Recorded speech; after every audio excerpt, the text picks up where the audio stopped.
Double suicide की उस गुत्थी की बात करते हैं जो कि और ज्यादा बुलंदी चली जा रही है। रोहतक से इस वक्त खबर मिल रही है, एएसआई संदीप लाठर के घर पर पहुंचे हैं हरियाणा के मुख्यमंत्री। एएसआई संदीप लाठर ने कल खुदकुशी की थी, ये खबर सामने आई थी। अभी तक संदीप लाठर का अंतिम संस्कार नहीं हो पाया है और ये संदीप लाठर के मामा का घर है, देखिए, जहां पर वो रहा करते थे। संदीप लाठर मूल रूप से जींद के जुलाना के रहने वाले थे। इन्होंने कल संदिग्ध हालत में खुदकुशी कर ली और इसके साथ में एक सुसाइड नोट भी छोड़ गए, जिसमें 7 अक्टूबर को सुसाइड करने वाले आईपीएस वाई पूरन कुमार पर बेहद गंभीर आरोप लगाए गए हैं। यानी कि एक तरफ पहले जांच पड़ताल चल रही थी, क्योंकि जिस आईपीएस वाई पूरन कुमार की सुसाइड की खबर सामने आई उसके बाद से लगातार जांच चल रही थी। अब देखिए, कल एएसआई ने भी खुदकुशी कर ली। अलग अलग 2 तस्वीरें इस वक्त आपके टेलीविजन स्क्रीन पर है। आईपीएस सुसाइड केस में नया मोड़ आया, एएसआई ने खुदकुशी कर ली और आज परिवार से मुलाकात करते हुए हरियाणा के सीएम नायब सिंह सैनी नजर आए हैं। ये तस्वीरें आपके टेलीविजन स्क्रीन पर है। परिजनों से बात करके जरूर इस बात का आश्वासन दिया होगा कि हर संभव जांच यहां पर की जाएगी, जो भी दोषी होगा उसको जरूर सजा दिलाई जाएगी। आश्वासन दिया परिवार को। हमारी भी ये मांग है कि भाई जायज हो, न जायज किसी के साथ नहीं। क्या मांग रखी है आपने? मांग तो बता देंगे, इसके जिस तरह ये वीडियो बना के जा रहे हैं उसकी जांच होनी चाहिए पूरी। मुख्यमंत्री काफी देर तक यहाँ रहे, क्या कुछ आश्वासन? भाई परिवार को सतावना दी है, भाई आपके साथ नाजायज नहीं होगा कोई भी। सर बॉडी अब दे रहे हैं, बॉडी परिवार सारा बात करके बता देगा आपको।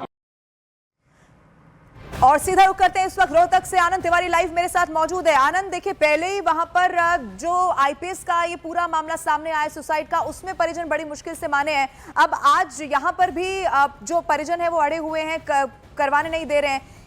क्या तस्वीर है वो आपसे जानेंगे, लेकिन इस वक्त तस्वीरें दर्शकों को दिखा दें। हरियाणा के मुख्यमंत्री नायब सिंह सैनी आपको तस्वीरों में नजर आ रहे होंगे। देखिए, ये उनके घर पर पहुंचे हुए हैं एएसआई, जिन्होंने खुदकुशी की। परिजनों से इस वक्त मुलाकात कर रहे हैं। बहुत गमगीन माहौल इस वक्त पूरे परिवार में है, क्योंकि परिवार का रो रो कर बुरा हाल है। इस वक्त हर कोई वहां जांच की ही मांग करता हुआ नजर आ रहा है और इसीलिए अभी तक देखिए वहां पर पोस्टमार्टम हुआ नहीं है। अब यही नायब सिंह सैनी जो कि सीएम है, उनकी कोशिश है कि पहले तो परिवार को आश्वासन इस बात का दिया जाए कि जो भी मांग उनकी इस वक्त है, खास तौर पर जिस जांच की वो मांग कर रहे हैं, न्याय उनके परिजन को मिले जो अब संदीप लाठर इस दुनिया में नहीं रहे, जिन्होंने सुसाइड कर लिया। और चूंकि उन्होंने आईपीएस जिन्होंने 9 दिन के पहले यहाँ पर सुसाइड किया था, उन पर बेहद गंभीर आरोप लगाए हैं। ये पूरी गुत्थी जब सुलझनी चाहिए थी तब और ज्यादा उलझती चली जा रही है, इसीलिए सीएम का यहाँ पर पहुंचना बेहद जरूरी है। सीधा रुक करते हैं, आनंद तिवारी लाइव हमारे साथ मौजूद है। आनंद, सीएम भी पहुंचे हैं, क्या और खबर वहां से मिल रही है? जांच को लेकर भी अपडेट क्या है, बताइए आनंद। देखिए, जो एएसआई संदीप हैं, उनके मामा के घर जो हरियाणा के मुख्यमंत्री हैं, वो करीबन 30 मिनट तक यहाँ पे रुके। परिवार के तमाम सदस्यों से, महिलाओं से, बच्चों से उन्होंने बात की। हमने परिवार के कुछ सदस्यों से बात की। उनका कहना है कि वो न्याय चाहते हैं और जो संदीप ने जो 4 पेज का सुसाइड नोट लिखा है, उसमें जिन लोगों के भी नाम लिखे, उनके खिलाफ कार्रवाई होना चाहिए। उनका ये भी कहना था कि सीएम ने कहा है कि कोई भी दोषी जो है बख्शा नहीं जाएगा। अभी परिवार राय मशवरा करके आगे पोस्टमार्टम कितनी देर में होगा ये तय करेगा, लेकिन जो मुख्यमंत्री यहाँ पर आए थे तो तमाम लोगों की उम्मीद थी कि वो क्या कुछ कहेंगे, लेकिन उन्होंने अभी यहाँ पर मीडिया से बात नहीं की। लेकिन परिवार के लोगों से जरूर उनकी बात हुई है और परिवार के कुछ सदस्यों ने अब मीडिया को ये जानकारी दी है कि उन्होंने कहा है कि वो पूरी जांच इस पूरे मामले में करवाएंगे। क्योंकि जितने भी लोगों से यहाँ पे बात की गई है, उनका कहना है कि संदीप एक बहुत ही होनहार पुलिसकर्मी थे। वो पहले एसटीएफ में रहे, वहाँ भी उन्होंने बहुत जाबाजी और ईमानदारी से अपना काम किया था। कल भी वो अपनी ड्यूटी पे रोजाना की तरह निकले थे, लेकिन उसके बाद उन्होंने अपने सर्विस रिवॉल्वर से खुद की जान ले ली। लेकिन जो सुसाइड नोट है और जो एक वीडियो है, वो इस मामले में काफ़ी मायने रखता है और उसी पे परिवार ये चाहता है कि इस पूरे मामले में निष्पक्ष जांच जो है वो की जाए। जो भ्रष्टाचार के जो आरोप लगे हैं, उनकी जांच जो है वो हरियाणा सरकार और हरियाणा की पुलिस करे। आनंद, क्योंकि देखिए, जब आईपीएस का वो सुसाइड नोट सामने आया तो कई सारे ऐसे बड़े अधिकारियों के भी उसमें नाम सामने आया, हालांकि उस पर जांच भी चल रही है। लेकिन एएसआई के सुसाइड करना इस पूरे मामले में नया मोड़ आ चुका है। क्या कुछ और पुलिस कह रही है? क्या किसी और का भी नाम अभी तक और सामने आ पाया है? जो सुसाइड नोट मिला उसमें और क्या था, कुछ और समझ आ पा रहा है इस वक्त आनंद? देखिए, अगर आप उस सुसाइड नोट को पढ़ेंगे तो उसमें सीधे तौर पर जो करप्शन चल रहा था उसके बारे में जानकारी दी गई है। उसमें गैंगस्टर का जिक्र किया गया है कि कैसे उसके साथ सेटिंग जो है वो की जा रही थी। तो कहीं ना कहीं जो सिस्टम के अंदर जो भ्रष्टाचार था, कहीं ना कहीं उसको भी उजागर किया गया है। और अब इसमें हरियाणा पुलिस और खासतौर पर रोहतक पुलिस की जिम्मेदारी बनती है कि उस सुसाइड नोट के आधार पर पुलिस इसमें क्या कड़ी कार्रवाई करेगी। परिवार भी लगातार मांग कर रहा है कि बहुत ही काबिल अफसर थे और कभी ऐसे किसी तनाव में नहीं रहे ड्यूटी के दौरान, ना उन्हें कोई किसी किसी तरह की प्रताड़ना थी।